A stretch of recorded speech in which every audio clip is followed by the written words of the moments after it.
नमस्ते दोस्तों, हम पढ़ रहे थे सिंधु घाटी सभ्यता की सीरीज हमारी चल रही थी और सिंधु घाटी सभ्यता सीरीज के अंदर हमने पिछली वीडियो के अंदर कालीबंगा सभ्यता के बारे में मैंने पढ़ा था। आज हम इसी का एक स्थल लेकर चल रहे हैं और वो स्थल होगा आज हमारा कौन सा? लोथल। कौन सा स्थल है हमारा? लोथल। लोथल कौन सा स्थल है आज हमारा? लोथल स्थल। पहले तो हम देखेंगे इस लोथल है ये वर्तमान में कहां पर है, इसकी लोकेशन के बारे में हम जानकारी प्राप्त करते हैं कि लोथल है कहां पर। इसके अलावा भी अगर हमें कंप्लीट वीडियो के अंदर अगर हमने देखना चाहें या इसके अलावा भी अगर हमें ऑफलाइन क्लास भी लेकर देखें तो न्यू सक्षम के अंदर आप ऑफलाइन क्लास भी देख सकते हैं। तो अब हम देखते हैं पहली स्थल हमारा कौन सा? लोथल। लोथल की अगर हम जानकारी देखें तो जानकारी के अंदर हम पहले देखते हैं इसकी लोथल की खोज। लोथल की खोज कब की गई थी? तो लोथल की खोज की थी 1955 ईस्वी के अंदर, यानी इसकी खोज कब हुई थी? 1955 के अंदर। इसका खोजकर्ता कौन था? खोजकर्ता तो इसका खोजकर्ता था एस.आर. राव के द्वारा। किसके द्वारा की गई थी? एस.आर. राव के द्वारा इसकी खोज की गई थी। अब इसकी लोकेशन के बारे में हम देखें कि ये लोथल है कहां पर है, तो इसकी लोकेशन स्थानीय वर्तमान में कहां पर है? स्थान तो ये वर्तमान में गुजरात के अहमदाबाद जिले में, गुजरात के अहमदाबाद जिले में स्थित है। कौन से जिले के अंदर स्थित है? गुजरात के अहमदाबाद जिले के अंदर स्थित है। ये किस नदी के तट पर स्थित है? नदी की अगर हम चर्चा करें तो नदी, तो यहां पर नदी की कौन सी? भोगवा नदी। कौन सी नदी है? भोगवा नदी के तट पर स्थित है। कौन सी नदी के तट पर स्थित है? भोगवा नदी के तट पर स्थित है। ये एकमात्र ऐसा स्थल है जहां से हमें ग्रामीण सभ्यता की भी जानकारी प्राप्त होती है और नगरीय सभ्यता की भी जानकारी हमें यहां से प्राप्त होती है। यानी लोथल से हमें नगरीय सभ्यता की भी जानकारी प्राप्त होती है और इसी से हमें ग्रामीण सभ्यता की भी जानकारी प्राप्त होती है। नगरीय सभ्यता की भी और ग्रामीण सभ्यता की दोनों सभ्यताओं की हमें यहाँ से जानकारी प्राप्त होती है, क्योंकि यहीं से भी हमें दो दूरक प्राप्त हुए थे। कितने दूरक प्राप्त हुए थे? दो दूरक प्राप्त हुए थे। एक पश्चिमी दूरक था, एक कौन सा दूरक था? पश्चिमी दूरक था, और एक कौन सा दूरक था? पूर्वी दूरक था। एक कौन सा दूरक था? पूर्वी दूरक था। पूर्वी दूरक को हम कौन सा दूरक बोलते थे? जनता का दूरक बोलते थे। और यहां से हमें ग्रामीण सभ्यता के प्रमाण मिले थे। कौन सी सभ्यता के प्रमाण मिले थे? ग्रामीण सभ्यता के प्रमाण मिले थे। जो हमारा पश्चिमी दूरक था, इस पश्चिमी दूरक के अंदर कौन रहा करता था? राजा रहा करता था। और इससे हमें कौन सी सभ्यता के प्रमाण प्राप्त होते हैं? तो यहाँ से हमें नगरीय सभ्यता के प्रमाण मिलते हैं। यहाँ से हमें कौन सी सभ्यता के प्रमाण मिले थे? नगरीय सभ्यता के प्रमाण मिले थे।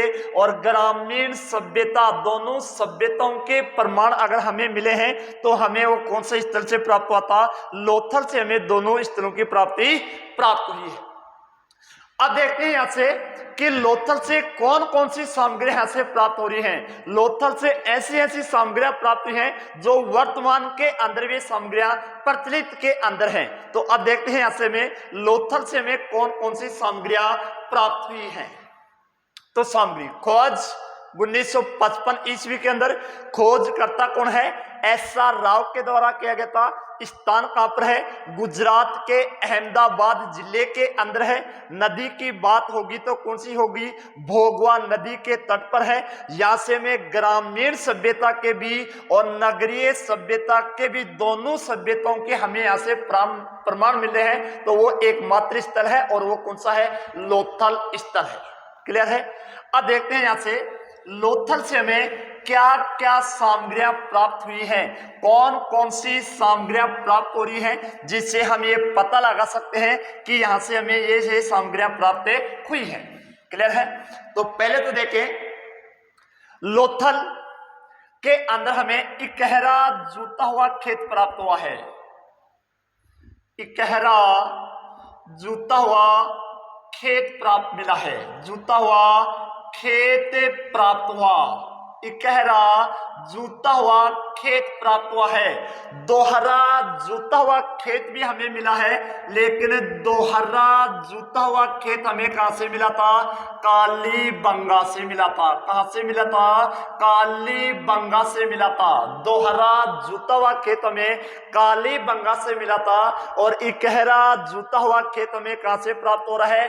लोथल से प्राप्त हो रहा है। तीसरी बात अगर हम यहां पर देखें तो हमें यहां से मम्मी के अवशेष प्राप्त हैं। मम्मी के अवशेष, मम्मी के अवशेष भी अगर हमें मिले हैं तो वो कहां से मिले हैं? लोथल से ही प्राप्त हुए हैं। यहीं से हमें एक चालाक लोमड़ी, यानी लोमड़ी, चालाक लोमड़ी व प्यासा कोआ, व प्यासा कोआ, चालाक लोमड़ी व प्यासा कुआ के भी चित्र हमें मिले हैं, और वो भी कहां से मिले हैं? लोथल से मिले हैं। यानी हम बोल सकते हैं पंचतंत्र, पंचतंत्र के अवशेष या पात्र, पंचतंत्र के पात्र अगर हमें मिले हैं तो वो कहां से मिले थे?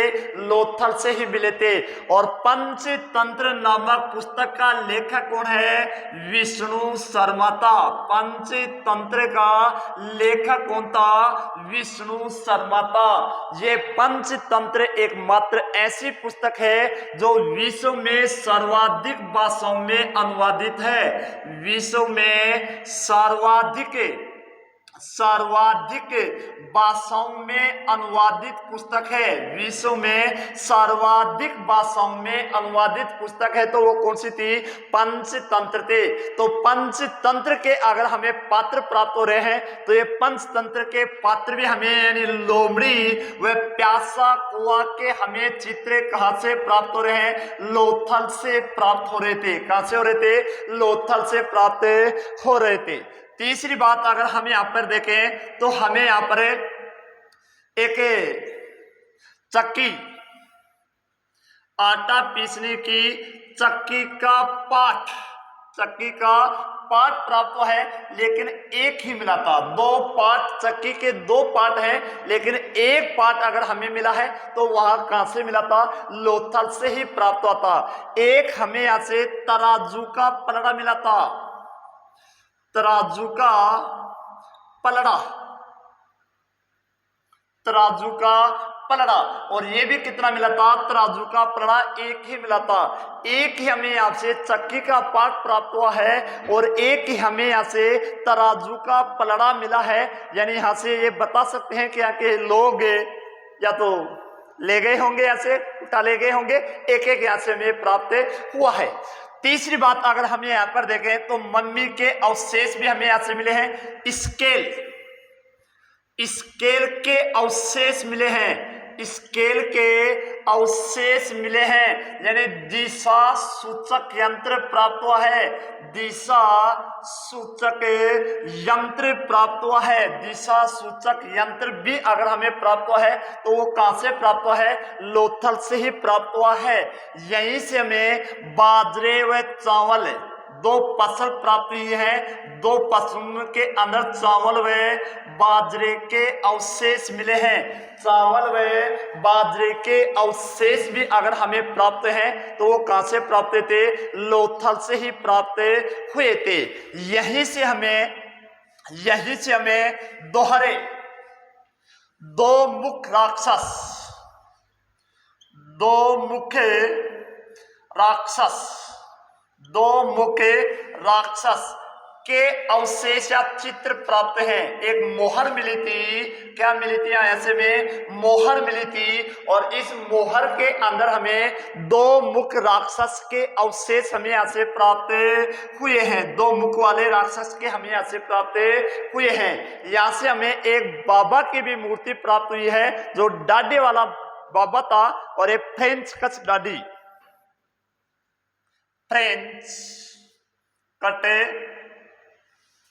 दाढ़ी, फ्रेंच कटे दाढ़ी वाला बाबा की मूर्ति प्राप्त हो रही है। फ्रेंच कटे दाढ़ी वाला बाबा की मूर्ति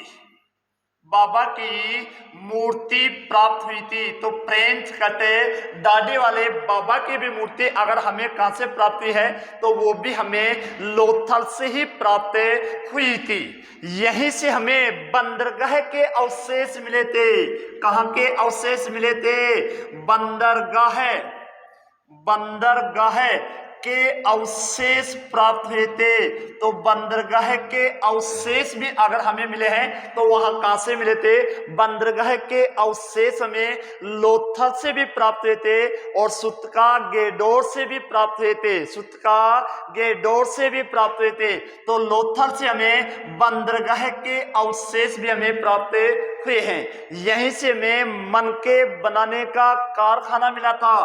मनके बनाने का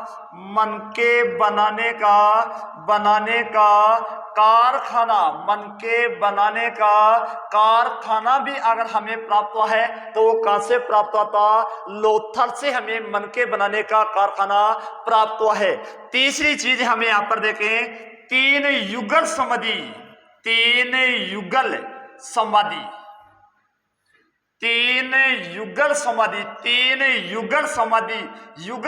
प्राप्त हो रही है। तो तीन युगल समाधि भी हमें कहां से प्राप्त हुई थी?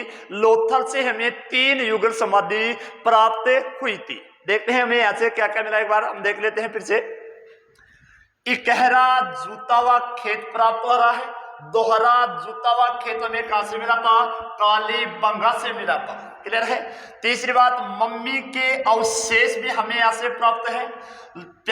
चालाक लोमड़ी व प्यासा कुआ यहाँ से हमें प्राप्त है। यानी कहने का मतलब है हमें पंचतंत्र के पात्र मिले थे और पंचतंत्र के पात्रों में प्यासा कुआ और चालाक लोमड़ी है। पंचतंत्र का लेखक कौन था? विष्णु शर्मा था, और ये एकमात्र ऐसी पुस्तक है जो विश्व में सर्वाधिक भाषाओं में अनुवादित है। यहीं से हमें बंदरगाह के अवशेष मिले थे, मनके बनाने का कारखाना मिला था। तीन युगल समाधियां, कितनी युगल समाधियां प्राप्त हो रही थी? तो तीन युगल समाधियां हमें यहां से प्राप्त हुई थी। तीसरी बात है, एक पार्ट मिला है चक्की का, हमें यहां से एक पार्ट मिला है। एक हमें तराजू का क्या मिला था? पलड़ा मिला था। यहीं से हमें स्केल के अवशेष मिले हैं। किसके अवशेष मिले थे? स्केल फुट्टी के अवशेष मिले थे। कह सकते हैं दिशा सूचक यंत्र मिला होगा। कौन सा यंत्र मिला होगा? दिशा सूचक यंत्र मिला होगा। यहाँ से इकहरा जूता हुआ खेत है तो हमें यहाँ से दो फसलें प्राप्त हो रही थी, और वो कौन सी थी? चावल व बाजरा। तीसरी बात है, यहाँ से में दो मुख वाला राक्षस के चित्र मिले हैं और फ्रेंच कट दाढ़ी वाले बाबा की मूर्ति हमें यहाँ से प्राप्त हुई थी। तो ये थी हमारे दोस्तों हमारी कौन सी सभ्यता? लोथल सभ्यता। इसी के आगे क्रम के अंदर हम देखते हैं इस एक सभ्यता और देख लेते हैं। यहाँ पर छोटी सभ्यता है सुतका गेडोर सभ्यता। कौन सी सभ्यता? सुतका गेडोर सभ्यता। सुतका गेडोर सभ्यता। सुतका गेडोर सभ्यता के बारे में चर्चा करते हैं। और ये सुतका गेडोर सभ्यता की पहले तो हम लोकेशन के बारे में चर्चा करेंगे। इसकी खोज कब की गई थी और एक खोजकर्ता कौन था, इसके बारे में हम चर्चा करते हैं। एक बार देखते हैं। सुतका गेडोर, सुतका गेडोर कौन सी सभ्यता है? सुतका गेडोर सभ्यता। क्लियर है? सुतका गेडोर सभ्यता की लोकेशन की बात करें तो खोज खोज की गई थी 1927 ईस्वी में। 1927 ईस्वी के अंदर खोजकर्ता तो खोजकर्ता था आरएल स्टीन। आरएल स्टीन इसका खोजकर्ता था। ये स्थान कहां पर है साहब, ये लोकेशन कहां पर है, तो इसका स्थान है वर्तमान पाकिस्तान, और पाकिस्तान के भी एक प्रांत है, और वो प्रांत कौन सा है, बलूचिस्तान। कौन सा प्रांत है, बलूचिस्तान प्रांत के अंदर था। यहां पर भी अगर नदी की बात होगी तो यहां पर नदी कौन सी थी, दाशक नदी थी। कौन सी नदी थी यहां पर, दाशक नदी के तट पर था। कौन सी नदी के तट पर था, दाशक नदी के तट पर स्थित थी। कौन सी सभ्यता, सुत्का-गेडोर सभ्यता। इस सभ्यता के बारे में अगर हम देखें तो पहली बात तो यह है कि साहब ये सिंधु घाटी सभ्यता, कौन सी सभ्यता, सिंधु घाटी सभ्यता का पश्चिमी बिंदु था। कौन सा बिंदु है, पश्चिमी बिंदु है। सिंधु घाटी सभ्यता का पश्चिमी बिंदु था, तो वो कौन सा था, सुत्का-गेडोर था। इस सुत्का-गेडोर से हमें और क्या प्राप्त हुआ, तांबे के बाणाग्रह। तांबे के बाणाग्रह यहां से प्राप्त हैं। तांबे के बाणाग्रह में यहां से प्राप्त हैं, और ये बाणाग्रह हुआ करता है, बाणाग्रह जिसको हम